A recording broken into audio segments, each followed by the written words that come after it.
सभी दोस्तों का भाइयों बहनों को राम राम जय श्री राम। आज हम लोग बात करेंगे 10th क्लास के मॉडल पेपर की। 10th क्लास का हिंदी का मॉडल पेपर कैसा पेपर आता है, कौन सा क्वेश्चन कितने नंबर का आता है और कौन से क्वेश्चन को हम लोगों को ज्यादा ध्यान देना, कौन सा क्वेश्चन पहले करना है, कौन सा क्वेश्चन बात करना है। हिंदी के पूरे संपूर्ण पेपर की जानकारी देंगे। अगर आप लोगों ने ये वीडियो पूरी देख ली तो आपको हिंदी के पेपर में जब आप लोग बोर्ड में बैठेंगे अपने एग्जाम सेंटर में तो आपको कभी भी घबराएंगे नहीं, आप आराम से करते चले जाएंगे क्योंकि आपको पता होगा कौन सा क्वेश्चन हम लोगों को पहले करना है, कौन सा क्वेश्चन बाद में करना है, कौन से क्वेश्चन को कितना टाइम देना है। एक एक चीज आपको बताई जाएगी। तो वीडियो को एंड तक देखते रहे। वीडियो पसंद है लाइक करें, अपने एक ना एक दोस्त को शेयर करें जैसे उसकी भी थोड़ी बहुत हेल्प हो। चलिए हम लोग वीडियो को स्टार्ट करते हैं, आपका टाइम ना वेस्ट करते हो। सबसे पहले हम लोग बात कर लेते हैं हिंदी मॉडल प्रश्न 23-24 कक्षा 10 विषय हिंदी खंड। इसमें 2 खंड होते हैं जैसे कि हम लोग आपको बताएंगे आगे चल के भी। तो फिर हम लोग स्टार्ट करते हैं वीडियो को, ठीक है। तो समय 3 घंटे 15 मिनट आप लोगों को मिलेगा। 15 मिनट आप लोगों को सबसे पहले सिर्फ अपनी कॉपी भरनी है और क्वेश्चन पेपर पढ़ना है। बहुत से बच्चे क्या दिक्कत करते हैं, क्वेश्चन में कुछ दिया होता है तो कुछ और लिख देते हैं, फिर क्वेश्चन ही सही से नहीं पढ़ते, क्वेश्चन कहे कुछ और रहा होता है, आंसर कुछ और लिखाते हैं। उन्हें सही आंसर पता होता है पर क्वेश्चन गलत पढ़ने की वजह से उनका आंसर भी गलत हो जाता है। तो दोस्तों हम लोगों को ऐसी गलती नहीं करनी है।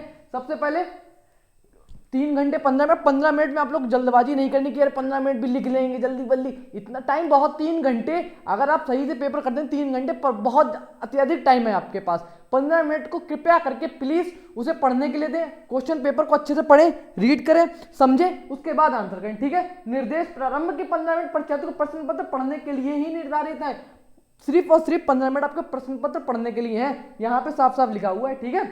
प्रश्न पत्र के 2 खंड हैं जैसा कि मैंने बताया, खंड आ और खंड वा।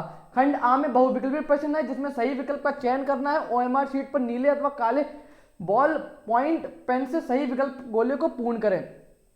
जैसा कि आपको बताएंगे कि जो खंड आ होते हैं उसमें भी आपको दिखाएंगे कैसे होते हैं क्वेश्चन ऑब्जेक्टिव टाइप वाले, और ओएमआर शीट पे होंगे। ओएमआर शीट को कभी सही से भरना है।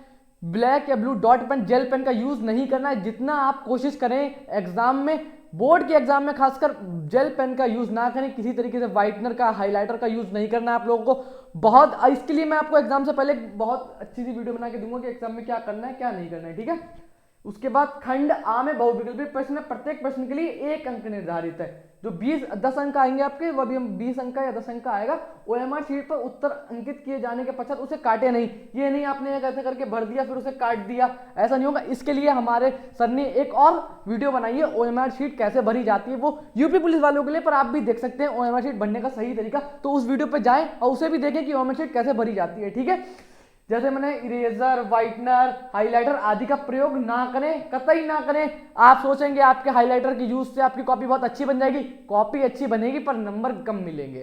तो जितना हो सके सिर्फ और सिर्फ ब्लू और ब्लैक पेन का यूज करें, उसके अलावा किसी कलर के किसी पेन का कोई यूज ना करें। यही आपके लिए बहुत ज्यादा अच्छा रहेगा। प्रत्येक प्रश्न के संपूर्ण के सम्मुख उनके निर्धारित अंक दिए गए हैं जैसा कि अभी आपको दिखाएंगे। तो सबसे पहले हम लोग स्टार्ट करते हैं बहुविकल्पी प्रश्न खंड का। तो बाबू गुलाब राय किस युग के लेखक हैं? तो सबसे पहले आप लोग बताइए इसका आंसर कमेंट में जरूर। ऐसे प्रश्न 1 उसका ऑप्शन जो सही है वो लिख देना है। क्वेश्चन नंबर 1 का आंसर, क्वेश्चन नंबर 2 का आंसर, क्वेश्चन नंबर 3 का आंसर। कमेंट में आंसर जरूर लिखिए सभी बच्चे। तो मैं आपको बताता हूं बाबू गुलाब राय किस युग के लेखक है। सबसे पहले आप लोग बताइए किस युग के लेखक है, फिर मैं बताऊं द्विवेदी युग के लेखक है। इसका सही आंसर है द्विवेदी युग के लेखक है। क्वेश्चन दिख रहा है क्योंकि आप लोगों के लिए बड़ी करते हैं थोड़ी सी स्क्रीन, अब सही रहेगा, ठीक है, वेरी गुड। तो बाबू गुलाब राय किस युग के लेखक है? बाबू गुलाब राय द्विवेदी युग के लेखक है। चिंतामणि किस विधा की रचना है? बताइए जल्दी जल्दी, चिंतामणि किस विधा की रचना है? ये बहुत चिंतामणि वाला, ये बहुत बहुत बहुत इंपॉर्टेंट है, जरूर इसे पढ़िएगा। चिंतामणि किस विधा की रचना है? तो चिंतामणि निबंध विधा की रचना है। गबन किसकी रचना है? जल्दी बताइए। गबन बहुत इंपॉर्टेंट है, ये भी गबन किसकी रचना है? बहुत अच्छे लेखक की रचना है, जल्दी बताइए। तो मुंशी प्रेमचंद की रचना है। शुक्ल युग की समय विधि क्या है? शुक्ल युग कब से कब तक था? शुक्ल युग कब से कब तक था? जल्दी बताइए शुक्ल युग कब से कब तक था? जल्दी बताइए, जल्दी जल्दी जल्दी जल्दी। तो 1919 से 1938 तक शुक्ल युग था, ठीक है। फिर उसके बाद नील का निर्माण फिर किस विधा की रचना है? नील का निर्माण फिर किस विधा की रचना है? 10 ये हम क्या हो गया, 1 सेकंड, हाँ। नील का निर्माण फिर किस विधा की रचना है? जल्दी बताइए। आत्मकथा विधा की रचना है, ठीक है। फिर प्रिय प्रवास किस युग के कवि हैं? प्रिय प्रवास किस युग की रचना है? सॉरी, किस युग के कवि ने किस युग की रचना लिखा है, ठीक है। प्रिय प्रवास किस युग की रचना है? जल्दी बताइए आंसर, सही आंसर बताइए, जल्दी जल्दी जल्दी जल्दी कमेंट करिएगा सही आंसर। तो इसका आंसर है द्विवेदी युग की रचना है, ठीक है। मधुशाला किसकी रचना है? जल्दी बताइए, मधुशाला किसकी रचना है? कमेंट में आंसर कीजिए। हरिवंश राय बच्चन जी की, मधुशाला हरिवंश राय बच्चन जी की रचना है, ठीक है। फिर भारत भारती किस की रचना है? जल्दी बताइए, भारत भारती किसकी रचना है? मैथिली शरण गुप्त कहाँ गए? यहाँ ये मैथिली शरण गुप्त की रचना है। आधुनिक काल कब से कब तक है? 1843 से अब तक है। मतीराम किस युग के कवि हैं? जल्दी बताइए, रीति काल के कवि हैं। तो ये 10 क्वेश्चन थे आप लोगों के, जो स्टार्टिंग वाले हैं वो 10 क्वेश्चन थे, जो आपके 5 गद्य से लिए गए, 5 पद से लिए गए। उसके बाद फिर आपके आते हैं ग्रामर के। देखिए, हास रस का स्थायी वर्ब, मैंने रस अलंकार जितने भी ये टॉपिक है इसके लिए एक ऑलरेडी वीडियो बना चुका हूं, तो जरूर इसके नीचे जाइए, डिस्क्रिप्शन में उस वीडियो का लिंक है, उसे देखिएगा। बहुत इंपॉर्टेंट वीडियो रहने वाली है आप लोगों के लिए। ये सारे क्वेश्चन आपको, हास रस का स्थायी वर्ब क्या है, तो जितने हास रस के स्थायी वर्ब हास है, तो उस वीडियो में आपको संपूर्ण जानकारी मिल जाएगी, इसलिए मैं इस वीडियो में ये नहीं बताऊंगा, वरना ये वीडियो बहुत लंबी हो जाएगी। आप लोग उस वीडियो को देखिएगा, आपको सारे क्वेश्चन समझ में आ जाएंगे, ठीक है।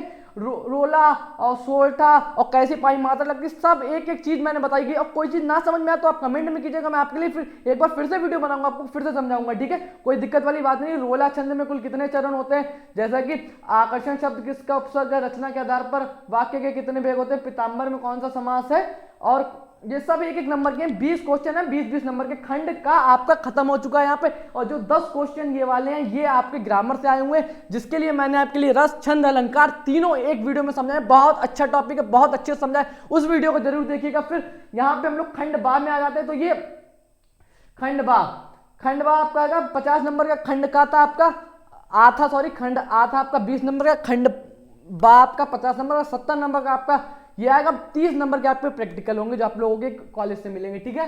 तो 20 नंबर में से कम आपको 18 नंबर सही करने, जो 20 नंबर का ऑब्जेक्टिव थे उसमें से आप कोशिश करिएगा आपके 18 से 19 क्वेश्चन कतई सही हो। एक नंबर का एक क्वेश्चन है, 18 से 19 क्वेश्चन सही करेंगे, 18 से 19 नंबर मिलेंगे आपको, उसको जरूर जरूर करिएगा सही। फिर उसके बाद ये देखिए 6 नंबर का आता है ये वाला क्वेश्चन। 2-2 नंबर के 3 क्वेश्चन आते हैं आपके ऊपर। गद्यांश का संदर्भ लिखिए, संदर्भ लिखना है, रेखांकित अंश की व्याख्या लिखनी है, एक क्वेश्चन अलग से दे दिया होता है, ठीक है। 2 दिए होते, 2 में से कोई एक करना होता है। तो देखिए, सबसे पहले सारे आपको चैप्टर अच्छे से पढ़ लेने की, कौन से चैप्टर में क्या बात कही गई है। जैसे कि हे भगवान, विपद के लिए इतना आयोजन, परम पिता की इच्छा के विरुद्ध पिताजी क्या भीख ना मिलेगी। तो आपको ऐसे ही पढ़ के अंदाजा लग जाएगा, अरे ये तो उस चैप्टर का। सारे चैप्टर के नाम याद कर लेने हैं, उसके कवि कौन थे वो भी याद कर लेना है। तो इससे आपका संदर्भ तो हो ही जाएगा। फिर अंश की व्याख्या करने की जब बात आती है, रेखांकित अंश का भाव स्पष्ट कीजिए, तो आप इसी में से थोड़ा बहुत मिला जुला के अपनी भाषा में करके लिख सकते हैं, अगर आपको नहीं आता है तो। देखिए 2-2-4 नंबर आपके पक्के हो गए, और 5वां नंबर का आपको यहीं पे मिला होता है क्वेश्चन, ममता द्वारा किस कार्य को ईश्वर के करने के विरुद्ध बताया गया है। तो यहीं पे आप ढूंढेंगे अगर ढंग से तो आपको मिल जाएगा, ठीक है। तो आप थोड़ा सा दिमाग लगा के करेंगे, ये 6 नंबर आपके जरूर पक्के हो जाएंगे, ठीक है बच्चा। फिर उसके बाद पद्यांश भी इसी तरीके से होता है। आप सारे चैप्टर के कवि कौन है इसे जरूर याद कर लेंगे, कौन कवि है और कौन से लेखक से लिया गया है, उसका कवि कौन है, ये अगर आप याद कर लेंगे, हर चैप्टर के कवि का नाम जरूर याद कर लेंगे। जैसे अगर आपको ये पता चल गया कि ये कौन से चैप्टर से है, तो उसका कवि लिख के आपका संदर्भ बन जाएगा।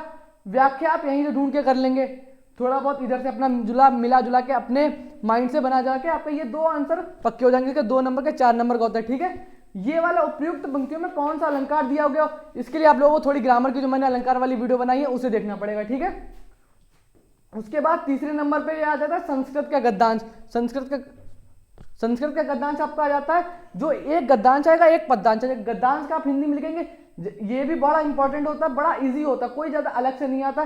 सिर्फ आपको इसकी संदर्भ की गद्यांश लिखना है और संदर्भ लिखना है। तो संदर्भ लिखने के लिए आपको चैप्टर का नाम याद होना चाहिए, बस, उसके अलावा कुछ नहीं आएगा। इसमें कवि का नाम नहीं लिखा जाता है संस्कृत में, सिर्फ आप लिख देंगे संस्कृत की, हिंदी की, संस्कृत गद्य की इस पार्ट से लिया गया है, बस। नॉर्मल इसमें लेखक का नाम नहीं लिखा जाता संस्कृत में।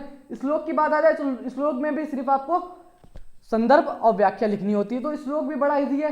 तो 5-5 नंबर के आपके ये आते हैं, 6-6 नंबर के आपके वो आते हैं, 6 और 6 12, 5 और 5 10, 12 और 10 आपके 22 नंबर के हो गए। ये 22 नंबर आपको कहीं नहीं छोड़ने, इस 22 नंबर को पकड़ के जरूर रखना, क्योंकि ये 22 नंबर बहुत इंपॉर्टेंट रोल अदा करेंगे आप लोगों की परसेंटेज बनाने में। 18 नंबर उधर से, फिर 22 नंबर यहाँ से, 40 नंबर का आपका बहुत मोस्ट इंपॉर्टेंट पार्ट आपका यहाँ से रेडी हो चुका है, देखिए।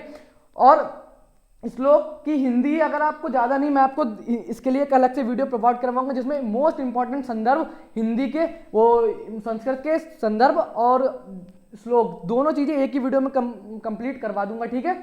उसके बाद खंड काव्य का ज़्यादा नहीं याद करना है, सिर्फ हम लोगों को अब का दिया हुआ कौन सा आप लोगों को मातृभूमि, हम लोगों के लिए जैसे अलग अलग सिटीज़ के लिए अलग अलग आती है, तो हमारे यहाँ शाहजहानपुर के लिए मातृभूमि। सबसे पहले आपको ये देख लेना आपके शहर के लिए कौन सी है, क्योंकि इसमें बहुत ज़्यादा 6-7 दी होती हैं, आपको सब नहीं याद करनी है, आपको सिर्फ अपनी सिटी की याद करनी है। आपकी बुक में लिखा होगा सिटी वाइज के बरेली, शाहजहांपुर, लखनऊ, अलग अलग सिटी की दी होती है यूपी के, तो आपको ये देख लेना आपकी सिटी में कौन सी है, तो अपनी सिटी के हिसाब से आपको याद करनी है। जैसे कि हमारा शाहजहानपुर में आपके मातृभूमि पूछी जाती है, तो अपनी सिटी के हिसाब से याद करनी है, सारी याद नहीं करनी है।